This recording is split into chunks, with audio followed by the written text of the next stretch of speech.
Good evening, Demon Phil here with the DemoNation, and I've got a hell of a show for you here tonight. Before we get started too much into this, let's go ahead and make sure you can see and hear me okay on here if you'll let me know, and let's get this thing shared out as I've got a hell of a guest for you here tonight, and we'll get started on that here shortly. And we've already got Lisa is here already. Lisa, thank you for being here, and Dan is here. Appreciate you both being here. Like I said, if you can see and hear me, let me know in the comments, and let's get this bad boy shared out and get as many people in here as we possibly can. And we have got Russell Allen is in here. See and hear you. Thank you very much, Russell. Appreciate you being here. All right, so we're going to give this about another minute to go ahead and get this shared out. Hopefully, everybody had a great day today. It was very productive. And wow, we've got a ton of people in here. All right, so we got Luis Torres is in here. Yes, sir. Demon Phil is in the house. Appreciate you being here, Lewis. And let's see, we've got December. Yes, very much so. Badass intro. I absolutely agree. That is Meredith Lochran set that up for me and did a great job. And then, of course, the artwork is by Levi Hinton, so you can't beat that. And David Fott, hell yeah, is right. All right, we're going to go ahead and make this official. Demon Phil's hell of a show. We are here with another one here tonight, and we're going to have a hell of a show on here. Now, before we get started into too much of this, let me go ahead and thank my sponsors because I do have a few here, and it's good to have sponsors. So first and foremost, we have Totally Rad Comics, which is Jim E. Noble. Jim has Totally Rad Life of Violet and Totally Rad Adventures of Zira. He doesn't have any Kickstarters going on right now. However, if you go to his website, totallyradcomics.com, then you can go ahead and pre-order. I think there's 3 sets of covers on there now by Keith Garvey for the Halloween covers, so you do not want to miss out on those. Next up, we have Codex Entertainment, which is Luis Torres. Luis is in here right now. Thank you again, Luis. Doesn't have any Kickstarters going right now, but I believe Nebula Pearl may be the next one coming out. If that is the case, as I find out more about that, I will let you know as it comes around. 183 Degree Studio, which is Kara Nicole, Alfred Trujillo. They just launched, and I mean just launched, right before we open this up, the Kara cosplay calendar. So that is going on right now. So jump over to Kickstarter. You've got 15 days. Go ahead and jump on that one. And then we have got Naughty Fairies. Naughty Fairies is Wendy Steen Shaner.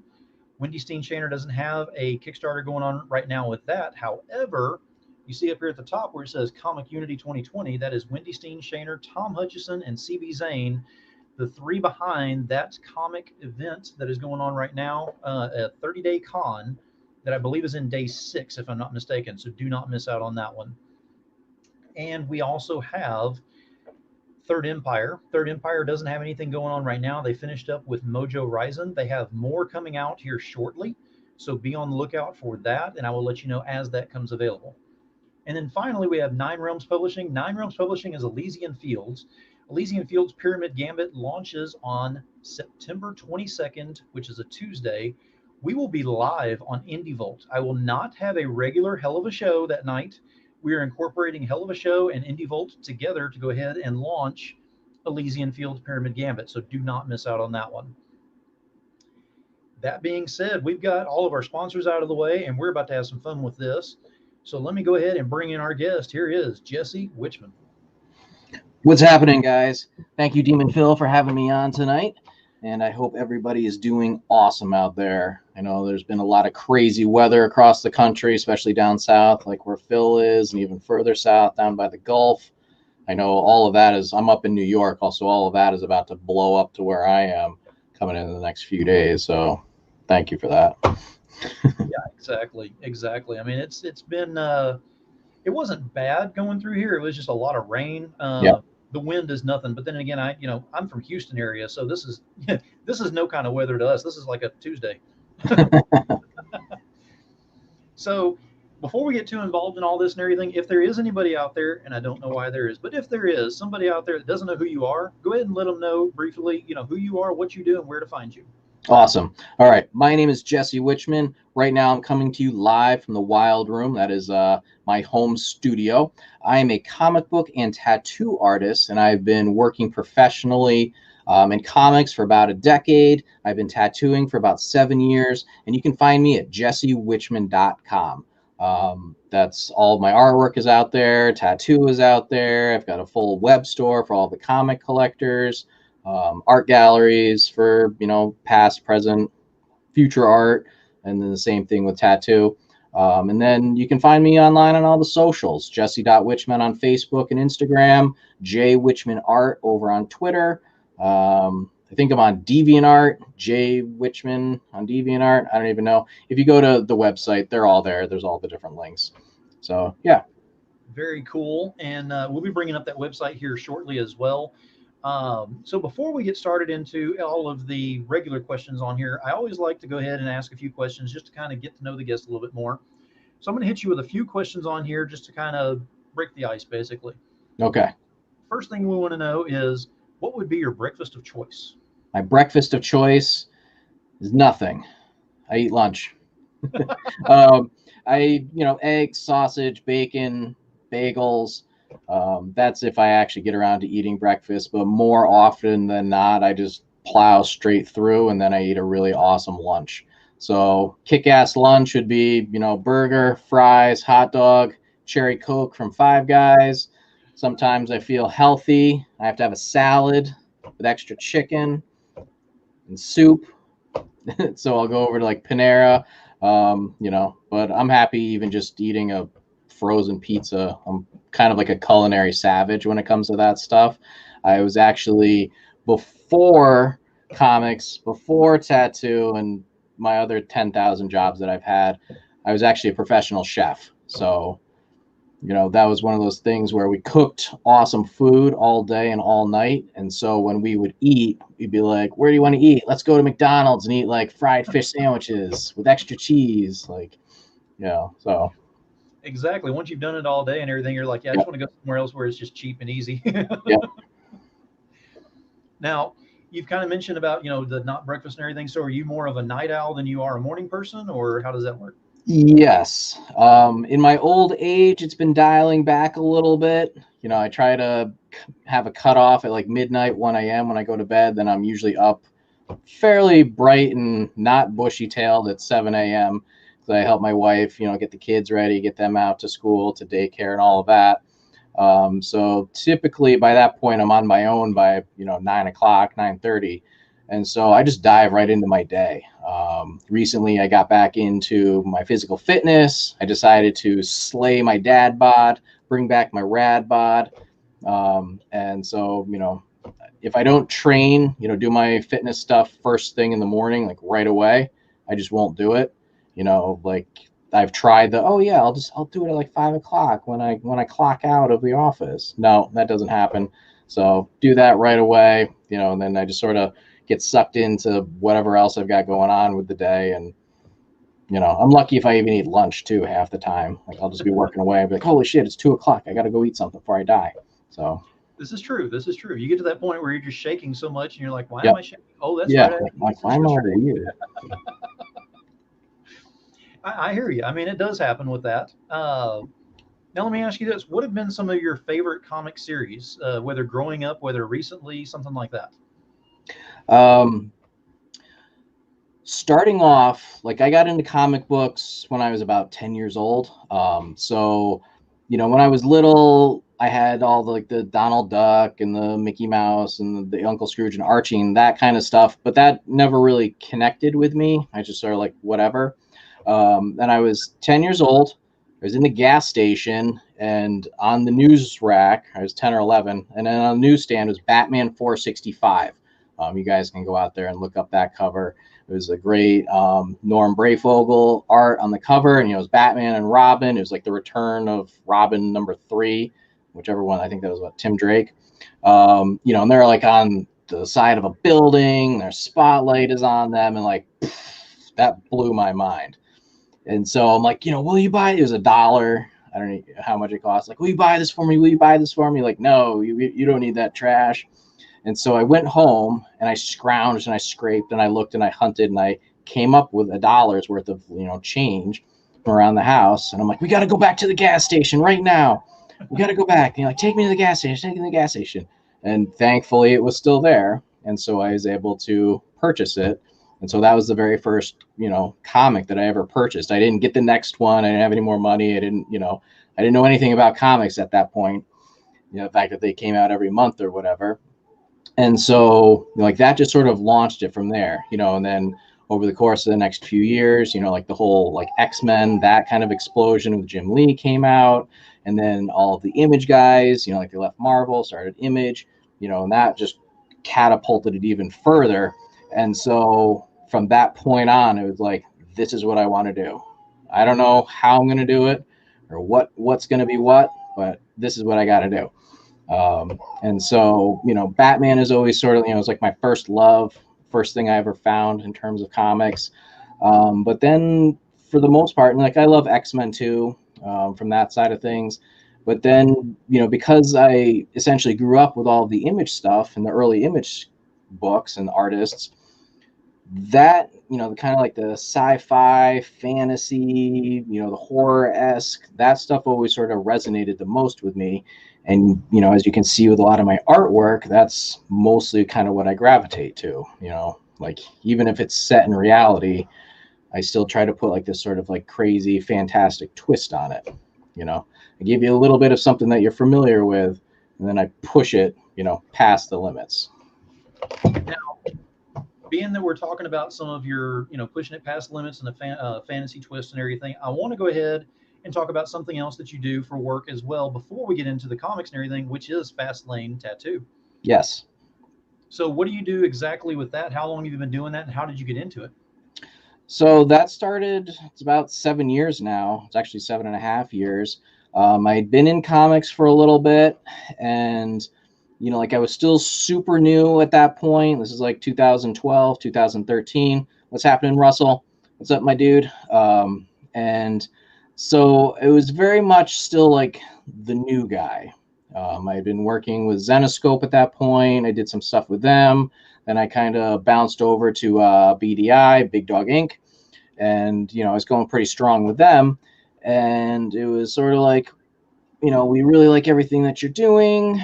We have a bit of a gap between, like what we're doing now and then what comes next. Obviously, we'd love for you to continue working with us. And I'm like, I want to keep working with you because you guys are cool and I like what you're doing. But, it's like 9-10 months a year. So I needed something to do. I needed to go do some work, do something that, hopefully didn't involve like breaking rocks or anything, digging ditches.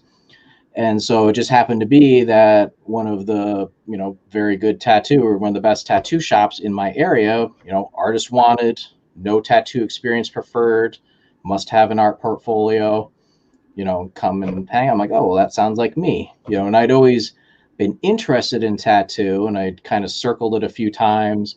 And with tattoo, it's very much, especially kind of like the old school shops, you're not in unless you're in, and you can't get in unless you're in. It's one of those types of things. You got to know someone who knows, in order to get in, you got to have the secret handshakes and the whatever. And so, like I just emailed the owner on a whim, like, this is me. I draw comics, drama free, blah, blah, blah. And he's like, oh, yeah, you're pretty much almost exactly what we're looking for. Come on down. We'll do a real interview. We'll hang out, and if you think we're cool and we think you're cool and all that, then, you can be the apprentice and we'll teach you what's what and wind you up and let you go. And so, there was ups and downs to it. It was very much not what I was expecting. I was expecting just to like walk in, pick up a tattoo machine and be awesome at it. And it was pretty much being like a 4-year-old with a crayon tied to my elbow kind of thing. Like I'm just like nothing worked, everything was a disaster, and I just pushed through, and naturally I started getting good at tattoo, and then comics started to swing back up. And so I decided that, I have done literally every job you could possibly think of other than like maybe like dead animal removal. And I decided that I was tired of, just not succeeding at stuff. I was tired of having all my eggs in one basket. So I dug in and I developed comics on one side and tattoo on the other. And so what I found was, they both kind of went in cycles and seasons. So when comics was down, I can make tattoo go up. And then when tattoo would start to come down, I could push comics up, or like, schedule hard on that side. And so both of them just sort of work in tandem now, and I have the most kick-ass job ever, or jobs ever. Very much sounds like it. So that's your origin story for the tattoo. What is your origin story? Like, how did you get your break into comics? So I kind of, there's always a story with me. So I came out of college in 2002, came out of art school. And right at that point, that was, when the entire comic book industry basically imploded at that point. Everybody's going bankrupt. No one was hiring. Everyone was moving out of the country and fleeing their debtors. And so I had basically planned up until that point, and that's what I had been taught was you put together a portfolio, you apply. If they accept you, you will go to one of these studios, because up until that point, they all had like bullpens and all the artists worked in-house at, Marvel and DC and Top Cow and all of these different places, and it's like you will be taken under the wing of one of the artists there, and, you're going to fetch them coffee and sharpen their pencils and do whatever it is they tell you to do. And eventually you're going to work your way up to being like a background artist. And then you might get 3-page, backup story. And then you're going to get onto like our D-list title. And then, if you're still good and you don't, you're starting to sell stuff, we'll put you on something higher. And so all of that went out the window. And it just became, you need to be kick-ass, ready to go, know what you're doing right now. So that wasn't me at that point. And so I had no experience with comics. I had no training. I had, the entire business had just turned upside down.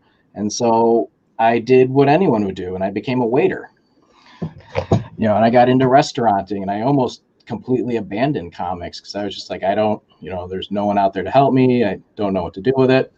And so I kept going away from comics. And then I'd circle back. I'd be like, I got to do this. And then I went out and I sold shoes for a while.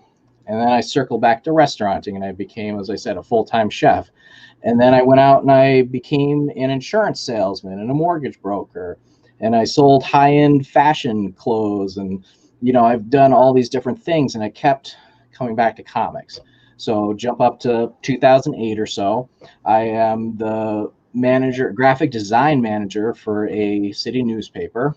And I'm designing ads, doing all of like the fancy stuff for the newspapers. And I'm like, you know what? I had been applying to comic, I'd still been just sort of applying away, doing my 3 to 5 page submissions, sending them in. And they'd be like, you're good. You're not exactly blowing our socks off, but, keep doing it. When, the right thing comes around, we'll, see what's what. And so I just kept doing 3 to 5 pages, 3 to 5 pages, 3 to 5 pages. And I realized that I would have had, a full comic of my own if I had actually just drawn my own comic. I actually would have had several. And so I'm like, well, why don't I just make my own comic? This is 2008, 2009. The, seeds of making, independent comics was really starting to take off. The whole, print on demand stuff was starting to take off.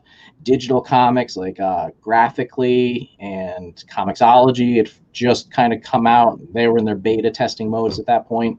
So I'm like, I'm just going to make my own comic. Like, if no one will hire me, I'll hire me. And so I had all the publishing and printing knowledge. I had the graphic design knowledge. I knew how to draw stuff. And so I'm like, I'm going to pull one of my stories out of my hat. And I chose The Thief of Hearts. That's a kind of pulp adventure romance series that I'm like, you know what? If I totally screw this up, whatever. It's not, like my retirement story, like my best story ever. And so I wrote out the whole script. I did the whole story, did the whole book. I had it colored, did the whole thing. I published it. And I went to New York Comic Con, and I sold like 10 copies. But whatever. I had printed I'd done it. I'd made my own book. And so then, when you make comics, once you finish the first issue, you got to make another issue. So, I spent a stupid amount of money. I did issue 2. I came out, and I sold 25 books, like it kept building up, and people were interested. I sell them locally at my local conventions. I actually sold several hundred, but at that point, now all of these publishers that were like, I don't know, like, whoa, whoa, whoa, you like made your own thing. Like, okay, well, like, here's our business cards and call us. And, like suddenly, like I was actually serious about this. And so my full plan was like, all right, I'm gonna, get in with someone, Aspen, Zenoscope, Big Dog Inc. was starting to come out at that point, get in with one of these smaller companies, do interiors, for like 5 years, build up my fan base. Then I'll switch over, like variant covers are starting to run hot at that point. I'll switch over to cover art, be a cover artist for like 5 years. So then I can do cover art and do my own books, and everybody will be happy about everything. And so, this is up until about 2011, 2012. And so I still wasn't quite getting the interior work that I was looking for, but I decided to try my hand at covers. And, they was kind of getting mixed reviews. And then I did a Wonderland image. I'm like, you know what? If, again, if no one's going to hire me to do this, I'm just going to make my own. I'm going to do the art. I'm going to get it colored. I'm going to buy, have it printed out. I'm going to buy a comic. I'm going to staple that bastard to the front of it and then have my own variant cover. And so I did a Wonderland cover. I'm like, this would be awesome for New York Comic Con. It was Alice bent over the car with the Queen of Hearts on the other side.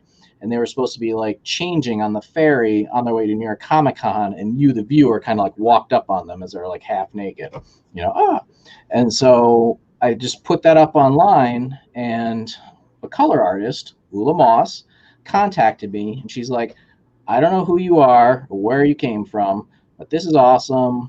This is who I am. Like, she'd just been starting off. She'd been going a little bit longer at that point than I had.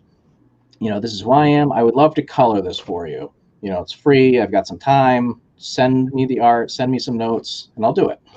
So I was like, sweet, it's free. So I sent her the art, sent her my notes. She like totally crushed it right out of the gate. And I was like, fuck yeah, this is awesome. So we threw that up online, and it went viral. It was like thousands and thousands of views and hits within the first day. And one of the publishers at Zenoscope reached out to me. He's like, I don't know who you are or where you came from, but this thing is everywhere on my feed. He's like, we would love, if you're willing to sell it to us, we would love to use it for New York Comic Con, coming up in a couple of months. And I was like, yeah, duh. So I'm like, you had me change a couple of things to get it in line with their actual characters. And, I sent it to him. And that was basically it. After that, no one like contacted me, like all the hubbub died down. I was like, all right, what am I going to do next? And I'm going around showing this thing off. I'm like, I'm working with Zenoscope. I'm doing this. Like, please hire me. And so, New York Comic Con is starting to come around, and they're having their J. Scott Campbell covers and their Ebass covers. Mike DeBalfo had been running for a little bit, so they had him. Like they had like all these, basically known and fancy and higher end people, and they're coming out with their covers, and they're all awesome. And it's like 100 count on this one, 250 on that one, 150 on this one, and then it's like the Jesse Wichmann Wonderland cover, 750, and I'm like, oh, like. What like, no, what are you doing? Like, no one's gonna buy this. No one knows who I am. Like, they're gonna be buying all these other ones. Like, yeah, so now I'm freaking out. I'm like quadruple, quintuple what some of the other exclusives are, and I'm like, what? I'm never gonna get hired. These aren't gonna sell. I'm never gonna get hired again. I'm gonna laughed out of the business. And so I was at New York Comic Con. I was like, I have a table here. If you guys want me to, come up and do a signing, whatever. They're like, yeah, stop by the booth. We'll do the thing. And so I showed up. This was so long ago that Thursday was still a preview day where only like press and pros and publishers and people could get in, because New York Comic Con was still like just 3 days for the public. So I go up on Thursday, first thing, I can introduce myself. They're like, oh yeah, this is awesome. You're gonna do so well. Wonderland, blah, blah, blah. Great. Like the only time we have left for you to sign is like Sunday at like, 2 o'clock in the afternoon, like the last day at the end of the day. I was like, whatever, like I'm new. No one knows who I am. Doesn't matter. And they're like, so they gave me like my 5 comp copies to sell at my table, like we'll send you down, people can come get it signed. I'm like, sweet, people are going to come get it signed. And so I'm down there for the whole weekend. I'm hustling, I'm peddling, selling everything. I signed maybe like 3 copies. I'm like, oh my God, I'm like dying the whole weekend. Like this is going to be a disaster. So I limp my way up there on Sunday. And I'm like, hi, I'm here to do my signing. And they're like, who are you again? I'm like, I'm Jesse. I drew that cover. Like, oh, like it's you. And I'm like, oh God. They're like, yeah, we sold out of those on Friday morning. Like, I'm like, what? They're like, we don't have anything for you to sign. Like, they're gone. Like, we don't know who you are, where you came from, but we will buy anything you make. like you have outsold everyone. And I'm like, okay. And it's like suddenly now there's like a line kind of going around the table from all the people that had already bought them that were coming back to now get them signed, signing multiple copies. Guys are like, oh, I need to buy the artwork. Like, I'm like, I'm not selling that artwork. Like, that's my first one, And so, yeah, it ended up being awesome. And so I ended up doing a few more things with Zenoscope, and then I moved on to Big Dog Inc. And that set the tone for, basically the entirety of my career. It's sort of like, I start out up here and I just had to keep going higher in order to outdo myself, and so I don't always succeed with it, but that's what I try and strive for. Now, you mentioned about Big Dog Inc. because that was one of the things that I was going to talk to you about, but you've already kind of brought that up. So we're going to move into the next one, which is, of course, the other elephant in the room, which is kind of behind you. And I'm going to coin up right now before somebody busts me on this. We're going to talk about Coffin Comics because Sure. you've done quite a bit for Coffin, Yep. and continue doing so as well. So you're on the roster, so to speak. I mean, I don't know if they actually have a roster or how they work that, but you seem to be on everything they do. That, yeah, again, like I kind of got in with Brian, in Coffin Comics. Brian Polito's the publisher of Coffin Comics. I know he's been on your show a few times. Fairly early on when Coffin came back. And it was exactly, the same kind of scenario, like what I just explained with Zenoscope, where I knew they had kind of come back. Lady Death was sort of like a bucket list character and, title for me to work on. And like, because I, collected it, so like we had Batman and X-Men and all of that in the early 90s. And then the mid 90s rolled around and like the whole Bad Girl Revolution. Lady Death swimsuit issue was the very first Lady Death book that I ever bought. And I was like, what is this now? Like, there's like Batman and X-Men and the Image stuff. And then like Lady Death, like someone is a genius. I'm like 14 and like, this is the coolest thing ever. And so, Lady Death was always, it's like iconic. It's classic. It's, like someone handing you an Oscar. It's like, you're like, oh my God, I have to be careful with it. And so, again, with all the things, Lady Death was big, then everything exploded, and Lady Death went away and was warped into a million different things. And so then when Brian got it back, I started like, oh, okay, what's this going on over here? And, like by that point, Big Dog Inc. had sort of leveled off, and they were doing their stuff with Aspen. And so again, it was sort of like a lull in my career. Tattoo was rolling along, so I had some options, and I came up with this idea. I'm like, all right, Brian had successfully run his first Kickstarter, and he'd put out a call for artists. Volume 2 is coming. We need, more artists. Send, to here. And so I did a layout, and then I got other work, and so I had to put it to the side. And then I came back to the layout, and I was like, oh, I need to fix all this different stuff. And then I got, another publishing job, so I had to go do that, put Lady Death to the side. Then I came back. Oh, I got to fix all this stuff, add more things, take things out, put more things in. So I did that like 6, 7, 8 times, and it kept getting like crazier and wilder and crazier and wilder. And so finally, I'm like, I just got to draw this thing, or, like the window of opportunity is going to pass me by. And so I drew it. It was, insane. Is actually the Lady Death Inferno cover, for those of you out there that have it, or might want to look for it. And so I submitted it, and Brian was like, oh yeah, I know who you are. You're in. Thanks, Christina. And so he's like, this isn't quite right. Like the image, we can't quite use this for what we're doing, but this is the next book coming along and do, this, that, and the other thing. And I'm like, cool. Well, can I spent a lot of time on this, submission piece. Would you mind if I have my color artist color it? If I can use it for a print? He's like, yes, go for it. So I had, again, I had been working almost exclusively with Ula Moss to that point, my original color artist. She's the real one that discovered me. And so we colored it, and again, we threw it up online, and it was like, oh my God, Fiend Nation, Sworn Nation. I don't think you guys were sworn yet. But Fiend Nation, vote on this. Like, we weren't going to use it because it was, a little left of what our center is. But if you guys want it, we will do it. And sure enough, like, it just blew up. And so we ended up throwing it on the first volume when it went to retail stores. And so from that point on, it was, you do it. It's awesome. We will buy it. And so that particular cover is still sold out on their website, to my knowledge, because it's been out for a while now. Yeah, it's been out. It was one of the original ones. And yeah, it's been out. And there's a handful of copies left, but it's just one of those things where, because it is the Inferno cover is, like a lower price point. It was like a retail book. So it was like just $10.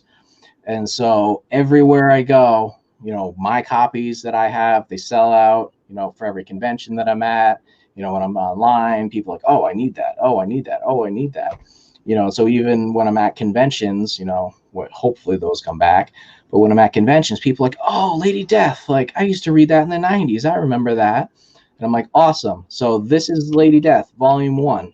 From all that 90s stuff, it continues right here. This is what you want. And it's like, you might as well just give it away because they want this, that, and the other thing now. And so, like, they fall down the Lady Death rabbit hole, and it's like another win for Coffin Comics and for me. Yes. But yeah, and you're in. Yeah. And so very much, like, I don't know how exactly I did it, but I managed to kind of secure the, the number 2 spot in a lot of their campaigns. And so, thank the fans and the collectors and the readers and everyone that continues to support me, continues to support the characters and all that other stuff. What's happening, Wendy? Yeah, you guys are what make me, keep doing all this stuff, as well as, publishers keep wanting to hire, me and all of us that do what we do. And you said you don't know how you keep securing that spot. So I'm going to kind of show off a few things here very quickly, because not only am I talking to you on here and everything, I'm actually a fan as well, because I've got a few pieces. I am not a December lace. I don't have like an entire room. It's okay. There's still time for you, Phil. There's still hope. Just let December coach you. So this one is La Muerta. Yep. Which just finished up, about 3 months ago? Yep, a couple of months ago. I actually have one over here too. There you go. So that's the homage cover for Desperado for La Muerta. I could not pass that up. That was a no-brainer on which one I was going to get with that one there. So that's one of Coffin Comics. Now, you can't go into Coffin Comics and get a Wichmann unless you get a Lady Death as well. And whenever these came up, I couldn't pass it up. Oh, here we go. There you go. Twinsies. There we go. It is amazing artwork. And if you have a chance to watch his show and see him drawing and everything, you can see how much detail goes into everything that he does. I've talked a lot about on my shows about putting the passion in the work that you do. And Jesse is no different than that. He puts a lot of passion into the work that he does, and you can definitely see that it's on there, but he gives back to the fans in the process of doing so as well. And what I want to talk about now is you took Coffin to a new pinnacle level by going ahead and having a Lady Death sent somewhere that Lady Death has never been before. If you want to go ahead and talk about that very quickly. Sure. So it was sort of half serious, probably more of intended as a joke, but I think it was a year and a half now Brian had just, he was on like one of his live broadcasts or whatever. He's like, if anyone can get Lady Death to the North Pole or South Pole or like any of these like extreme, insane places, do that. And so, I'm on a little bit more of the inside, the inside ring, not that close, but, and so I kind of sat back for a few minutes and I'm like, all right, the fiends, the sworn, all of like the fans and collectors for Coffin Comics, they're worldwide. Like there's got to be someone out there that is going to be able to take it somewhere. And it just sort of went like nothing came of it. It went away. And I was like, well, I can't let that stand. So I called up my South Pole guy, because I'm sure everyone has one of those. And I was like, bro, can you do this for me? He's like, dude, obviously, just send it to me. And so he's actually a Air Force crew chief. Like he does repairs and all of that. And they run missions to, the South Pole, South America, and basically all the different army bases all over, the Southern Hemisphere. They get out to Australia. And so I'm like, here's a box of books. Can you just take these to the, the South Pole, like the literal South Pole, snap some selfies with them or stand, do whatever you can do. So you can see the books, you can see the pole, you can see the sign, can you get these to the South Pole? And he's like, absolutely. And so it sort of, he left because he would just basically leave for months on end. And, and so I'm like, okay, hope for the best. I don't really know what's happening with any of it. And so, yeah, sure enough, once he kind of got back to civilization, he started messaging me. He's like, oh, yeah. He's like, so here's the deal. I could only get them with the pole because the physical sign that says, like, welcome to the South Pole with all the different, the treaty and all the different flags and everything. He's like, there was such a massive blizzard snowstorm thing that it's gone. Like it was wiped away. It's buried under, a million feet of snow. He's like, and there was actually at one point, we weren't sure if we were even going to be able to get out there because, it was like 90-mile-an-hour winds. It was snowing like 6 feet per second. Like, he's like, it was so extreme, and then on the last day, the clouds parted and the sun shone and we were able to make our way out there real quick. And so he snapped off a bunch of pictures. And so my Lady Death Inferno cover that we've been talking about, if you actually give me 1 second, I have them here, made it to the South Pole. I smash everything in my room. And so, yeah, these are some of the actual South Pole. You can see that it says South Pole or bust on the thing, and it's got the coordinates. Let me turn it the right way. And it's got the coordinates for the South Pole on it. Let's see if I actually have any of the photos sitting right here. Of course, I probably do not. So there's actually 5 of them that went down there. And so the plan is, once I'm less lazy, to get them sent off to Coffin Comics and have Brian sign them. And then all of them will get sent off to CGC. And then at some point, hopefully they'll get used for, giveaway. Like I'm going to keep one's for Brian. I'm going to give one to my pilot friend. And then the last 2 will, either get squirreled away into the Coffin archives or maybe be used for some sort of giveaway or, like a Kickstarter turbo. I don't know. I let the main man come up with that stuff. But yeah. So that's very cool. I mean, because it's not just go take a picture with somebody else, go get with a celebrity, go do this. It was taking it to the next level. And yep. You went, you got it at the South Pole is what y'all had done with that. And then I'm gonna put this because Russell, you're absolutely right. Although I don't think it's going to happen in 2020, it may be next year. You got to think realistically on this, but it's going to space because that's what yep. Brian said the next one is. Yeah, well, and it's I could get it to space probably in 2020 if I wanted to spend the money on it, which I do not. Or I could get it very close to near space. Which I definitely kind of intend to do in the next year or 2.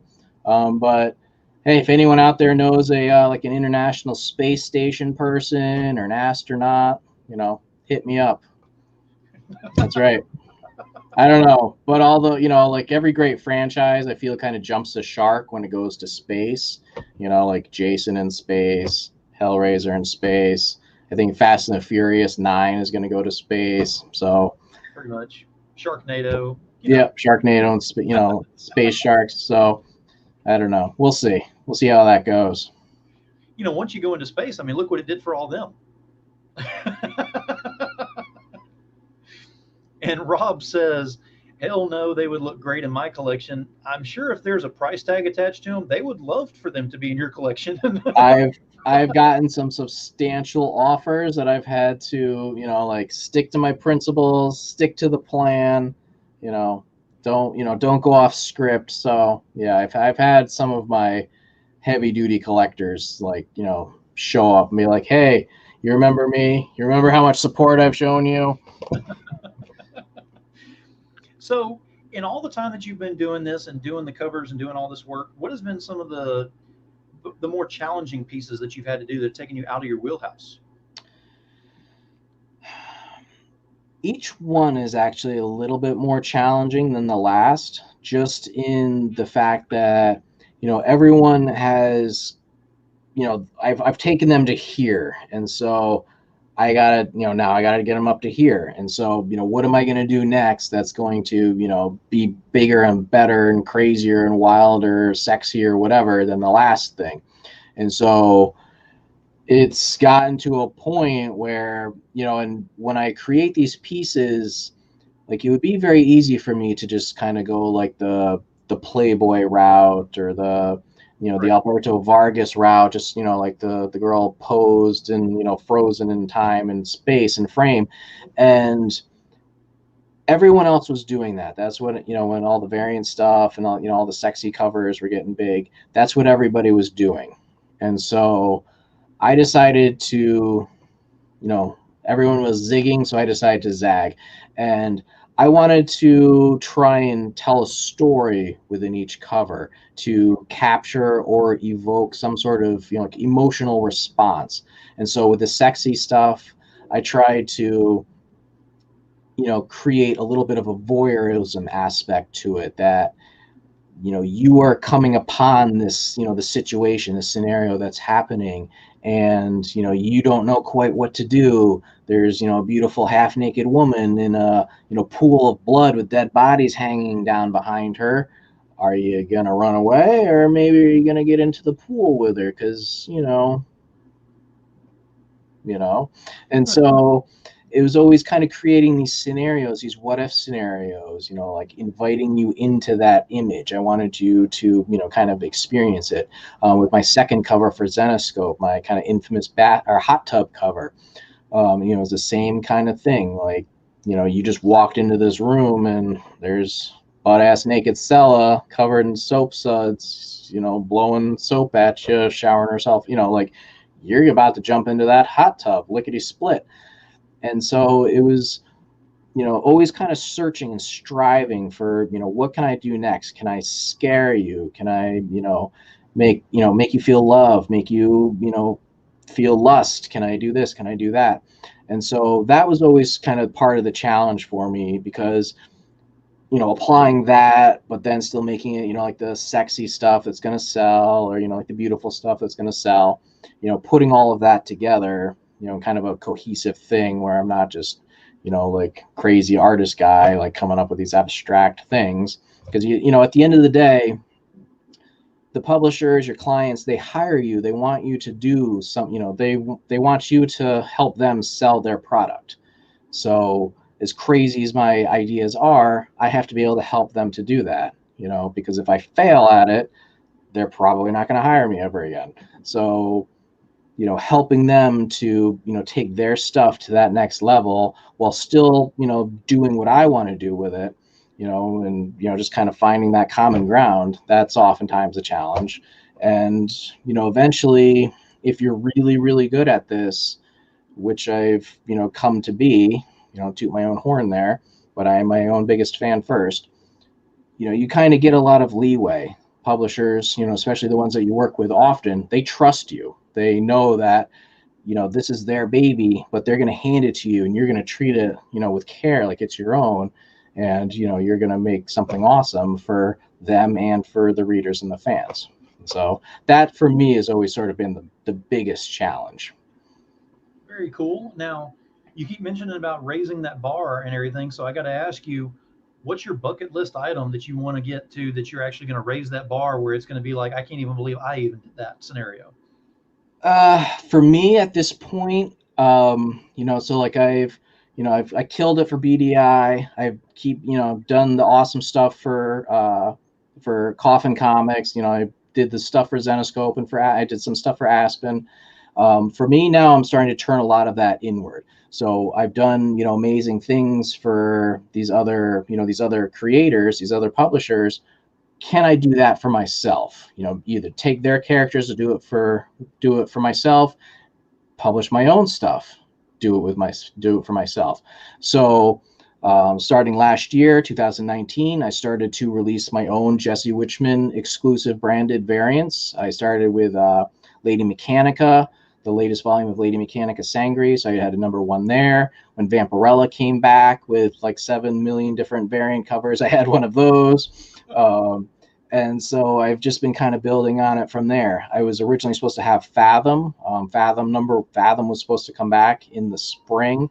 That didn't quite work out, obviously, with the pandemic, with the COVID life. But I have Fathom art. So once Fathom returns in the near future, there will be a Jesse Wichmann exclusive for that.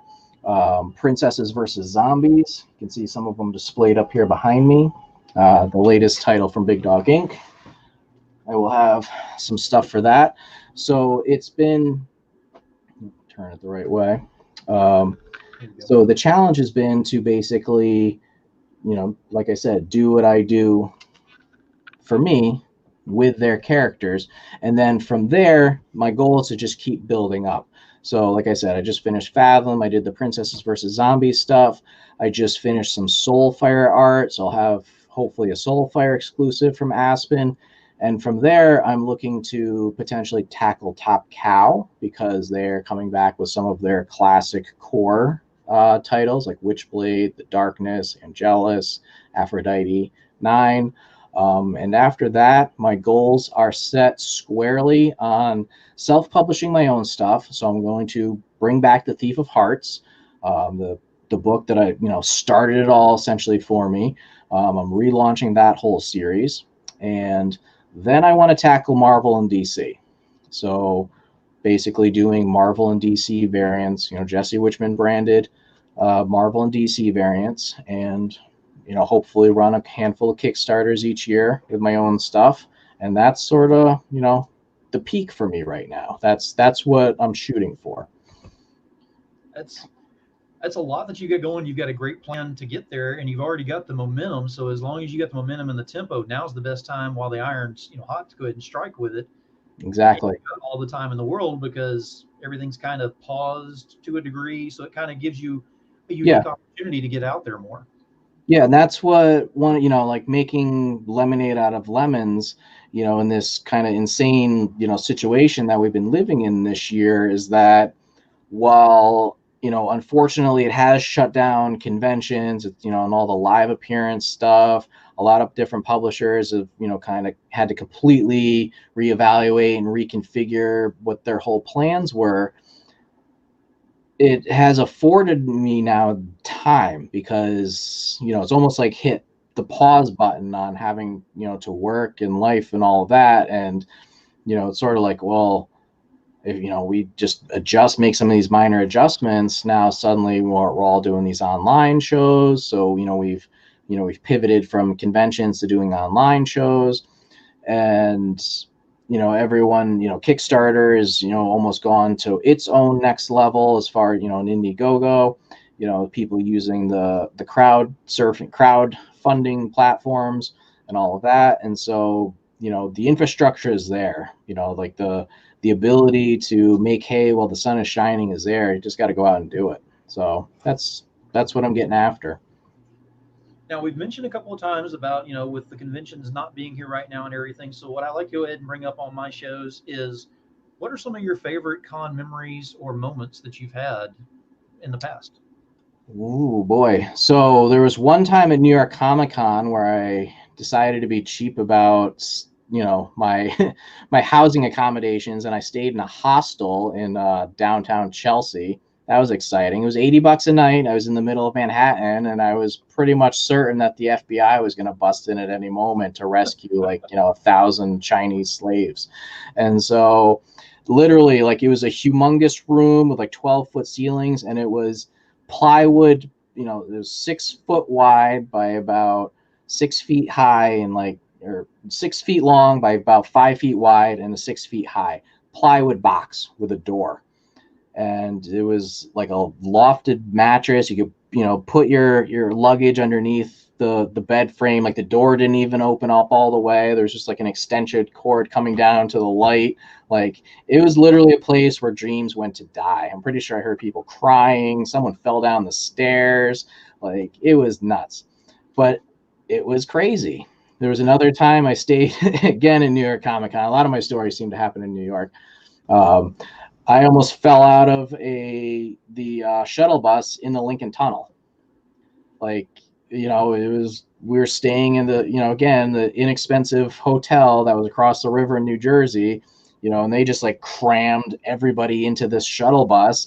The guy's driving at 100 miles an hour through the tunnel, and he's like, yeah, if you want to ride, you got to sit on the stairs.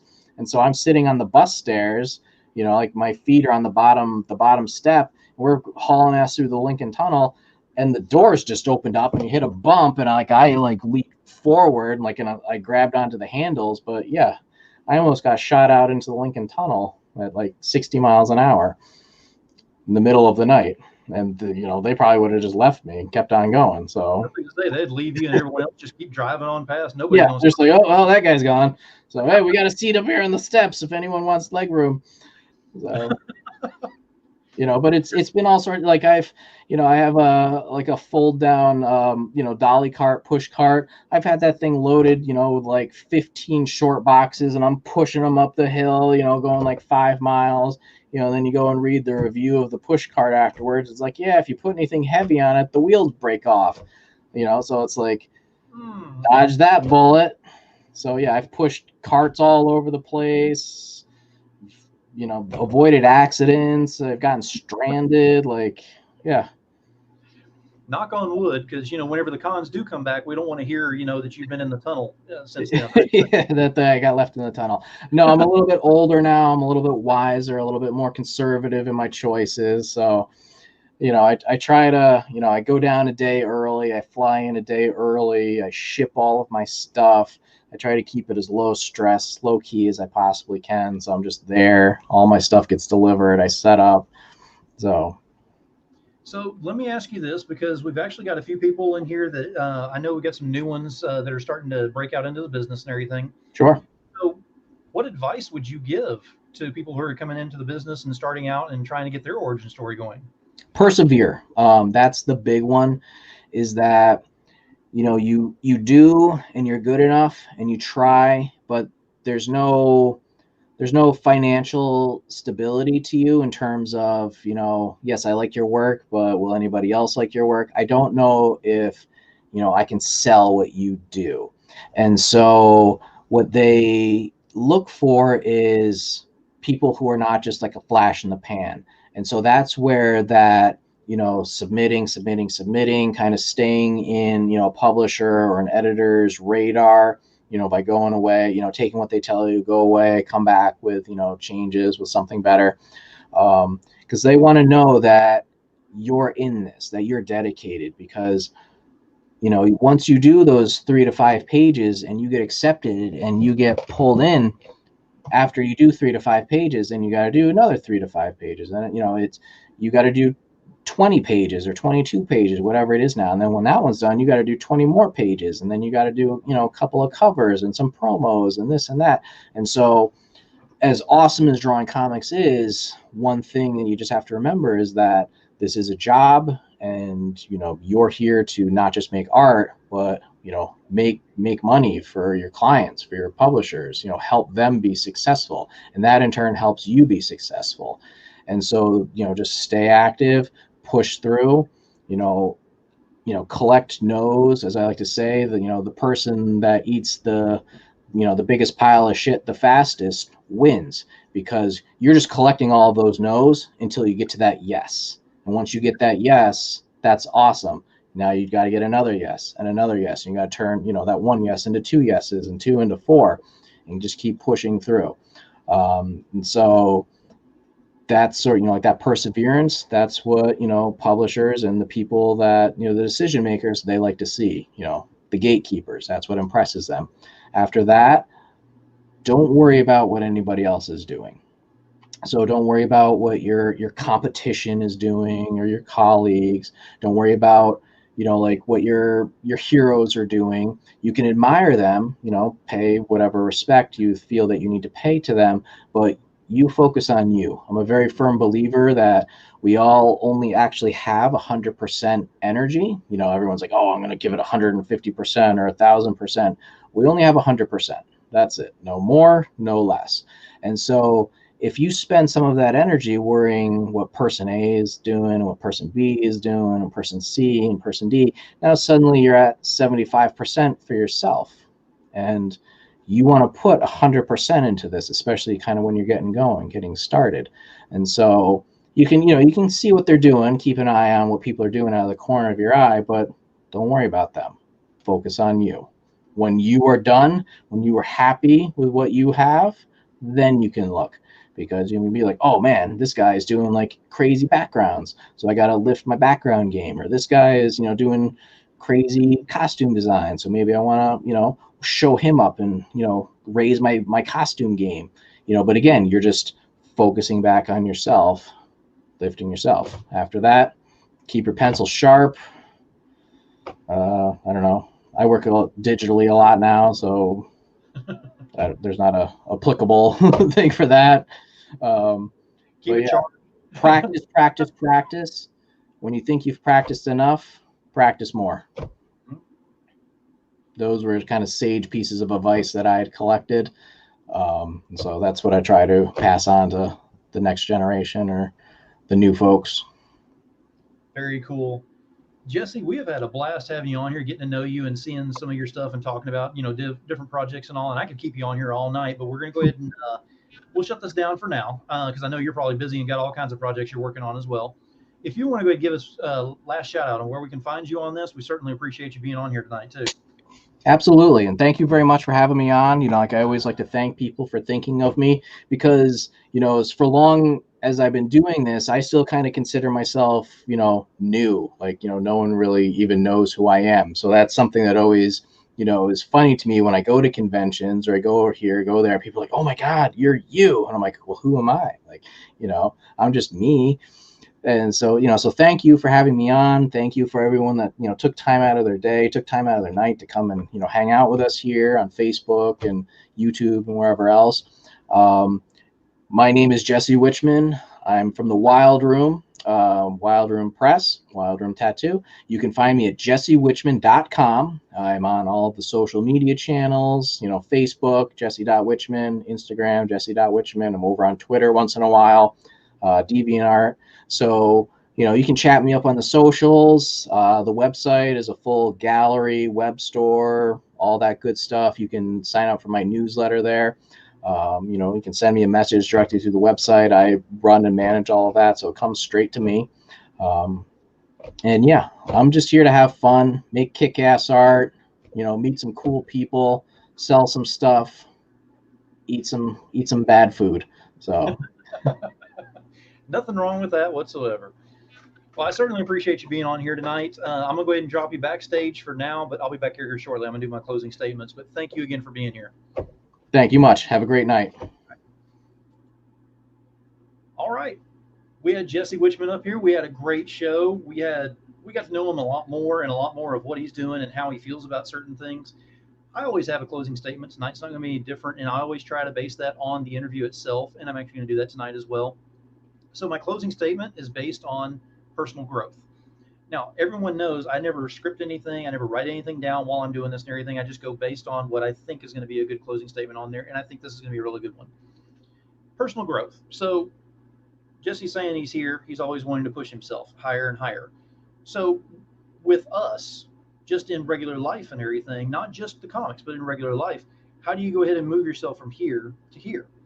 Well, there's a couple of ways you can do that. You can scratch and climb over everyone else that's in front of you and kind of irritate them and, burn bridges and just not do it the right way. I'm going to go ahead and put that right out there. You can put the work into it, blood, sweat, tears, and get up there. You can show the respect, and you can get the respect of others to help push you up as well.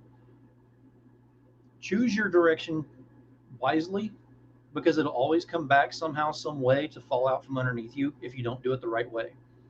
So my point in this is, whenever you're dealing with personal growth, whether it be in the comic industry, whether it be in life in general, do what's best for you, but do it in the way that's going to be respectful to others. The more respect you show to everyone else, the more respect you will get in return. If you want to be somebody else, if you want to be somebody bigger than what you are right now, put the work in, move yourself up, get your name out there. I have more respect for quite a few people in this industry than I ever thought I ever would, because you get in here and you kind of think, okay, I'm on the outside looking in. But once you go ahead and show that respect and you're able to be brought behind the curtain fully, these names, these people, the people that I interview, the people that I have as friends, the people that I have in the audience, there is a great level of respect, and every one of you know that. So that being said, show the respect, you get the respect. I always finish it off with the same thing. One pebble thrown into a pond create a ripple. You get enough people throwing pebbles and rocks in that pond, get the waves of change. So until next time, Demon Phil, it's been a hell of a show, been a hell of a night, a hell of a guest, you've been a hell of an audience. Catch you next time. On Tuesday will be my next show, but it won't be my show. I will be on IndieVolt with the live launch of Elysian Fields Pyramid Gambit, so please do not miss that. Tuesday the 22nd at 10 p.m. Thank you very much. Y'all have a great evening. Wash your damn hands.